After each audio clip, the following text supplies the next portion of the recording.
অনেক রাত, শীত চলছে প্রচন্ড, এর মাঝেও অনেকক্ষণ ধরে বসে আছেন মাহফিলে। নিশ্চয়ই এটা আপনাদের প্রতি আল্লাহর অশেষ করুণা। এই গ্রামে অনেক মানুষ, সবাই আসলে কিন্তু এই মাঠে জায়গা হওয়ার কথা না, কিন্তু সকলে আসেন, বাড়িতে বসে আছে বিনা কাজে। মাহফিল কমিটি কত কষ্ট করলো,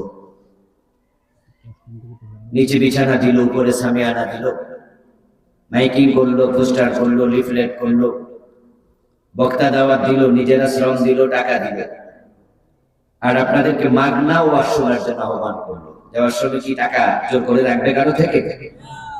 ফ্রি ওয়াজ শোনা যায়, মাগনা শোনা যায়। কিন্তু উনাদের আয়োজন কষ্টসাধ্য, এই আয়োজনের পিছনে অনেক টাকা খরচ, কিন্তু আল্লাহর বান্দারা মাগনা কেউ কোরআনের কথা শুনবে না। এটা খুবই দুঃখজনক। এত বড় মাঠ,